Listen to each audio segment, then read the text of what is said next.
নমস্কার সবাইকে। আমি হৈমন্তীর রান্নাঘর থেকে নিপা বলছি। প্রতিদিন একঘেয়ে খাবার খেতে খেতে একটা বিরক্তি চলে এসেছে। প্রতিদিন মাছ মাংস এগুলা রান্না করতে করতেও এক ধরনের বিরক্তবোধ চলে এসেছে। আজকে চলে এলাম একটা ডিমের রেসিপি নিয়ে। আজকে এমনি খুব সহজে একটা ডিমের রেসিপি আপনাদের সাথে শেয়ার করব। এটা আমার মা বেশি রান্না করতো ওই রেসিপিটা তখনকার দিনে। দেখতে পাচ্ছেন আমি 3টা ডিম নিয়ে এখন আমি ডিমগুলো ভেঙে এটার মধ্যে দিয়ে দেব কিছু পেঁয়াজ কুচি আর কিছু কাঁচামরিচ কুচি দিয়ে তারপর এর মধ্যে অ্যাড করব কিছু গাজর কুচি। গাজর কুচি যদি আপনাদের না দিতে ইচ্ছে করে তাহলে দিবেন না, আমার বাসায় ছিল তাই আমি দিয়েছি। এখন আমি দিয়ে দেব হাফ চামচ লবণ। লবণটা একটু কম পরিমাণে ইউজ করতে হবে, কারণ এটা দিয়ে আমি তরকারি রান্না করব আবার পরে, তাই লবণটা হয়তো পরে বেশি হয়ে যাবে। তারপর দিয়ে দিচ্ছি হাফ চা চামচ হলুদ, তারপর দিয়ে দিচ্ছি হাফ চা চামচ জিরে গুঁড়ো। এখন আমি ডিমটাকে প্রায় 10 মিনিটের মতো চামচ দিয়ে এভাবে মাখাতে থাকবো।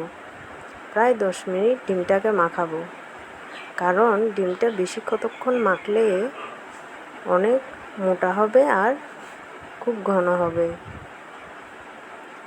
তারপর চলে এলাম চুলার কাছে। এখন দিয়ে দিচ্ছি কিছু তেল। এখন দিয়ে দিলাম ডিম, মেখে রাখা ডিমটা দিয়ে দিলাম। দেখতে পাচ্ছেন ডিমটা দিয়ে ভালো করে ছড়িয়ে দিলাম। এখন আমি ডিমটা ফোলার জন্য ঢাকা দিয়ে ঢেকে রাখব প্রায় 2 মিনিটের মতো। 2 মিনিট পরে দেখছেন ডিমটা ফুলে কত বড় হয়ে গেছে। এখন আমি আস্তে করে ডিমটা উল্টে দেব, কিন্তু ডিমটা একটু সাবধানে উল্টাতে হবে, না হয় ভেঙে যাবে। আমি প্রথমে উল্টাতে পারছিলাম না, পরে একটা প্লেট দিয়ে সুন্দর করে উল্টে দিয়েছিলাম। দেখতে পাচ্ছেন ডিমের কালারটা কত সুন্দর এসেছে। এখন আমি ডিমটাকে একটা ছুরি দিয়ে কয়েক টুকরো করে নেব। ছোট ছোট করে টুকরো করলে এগুলো যখন আমি পরে ঝুলে দেব তখন আরও মোটা হয়ে ফুলে যাবে। এখন আমি এক পিস করে নামিয়ে নেব। অনেকটা হয়ে এসেছে, গাজরগুলোও ভালো সিদ্ধ হয়ে গেছে। এখন আমি সবগুলো ডিম প্লেটের মধ্যে নামিয়ে নিচ্ছি। নামিয়ে তারপর আমি এটাকে আবার রান্না করব। এই ডিমটা এভাবে বেশিরভাগ রান্না করলে খেতে অনেক মজা লাগে। অনেকেই সিদ্ধ ডিমটা খেতে পছন্দ করে না। ডিমটা যদি এভাবে রান্না করেন তাহলে সবাই চেটেপুটে ভাত খাবে। এখন আমি কড়াইতে দিয়ে দিলাম কিছু পেঁয়াজ কুচি, রসুন কুচি ও আদা কুচি দিয়ে ভালোভাবে ভেজে নিচ্ছি।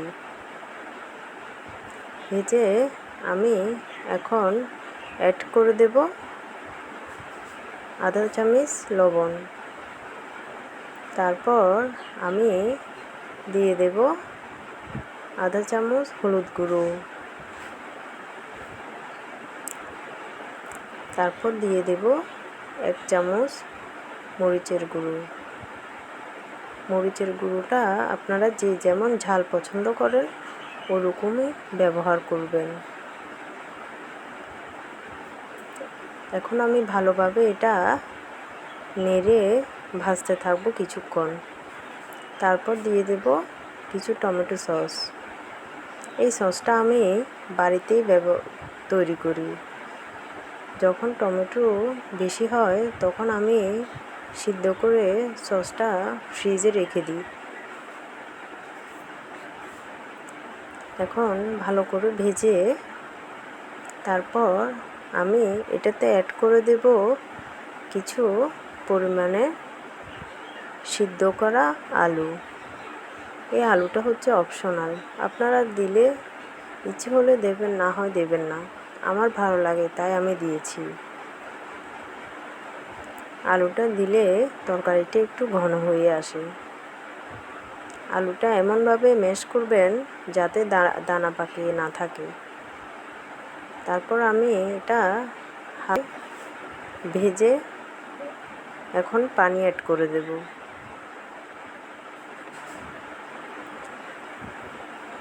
জানি না আপনারা আমার ভিডিওগুলো পছন্দ করেন কি না, তবুও আমি চেষ্টা করি আমার ভিডিওগুলো ঘরোয়াভাবে পরিবেশন করার। আপনারা যদি আমার ভিডিওগুলো অবশ্যই পছন্দ করে থাকেন তাহলে আমাকে কমেন্টে জানাবেন। এখন আমি দিয়ে দিলাম পানি দিয়ে প্রায় 10 মিনিট পরে ঝোলটা যখন হালকা শুকিয়ে আসবে তখন আমি এই ডিমগুলোর পিসগুলো একটা একটা করে দিয়ে দেব।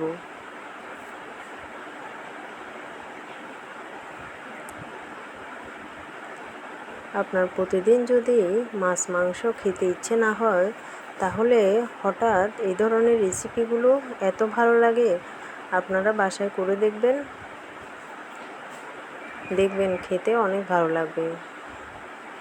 এটা আবার দুপুরে ভাতের সাথে অথবা বিকেলে নাস্তার সাথে খুব ভালো লাগে।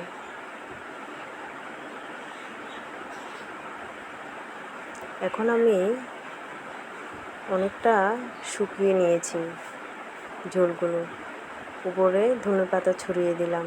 আমার ভিডিওটি আপনাদের যদি অবশ্যই ভালো লেগে থাকে তাহলে লাইক, শেয়ার আর কমেন্ট করে দেবেন। অবশ্যই পাশে থাকা বেল আইকনটি প্রেস করে দেবেন। ধন্যবাদ সবাইকে।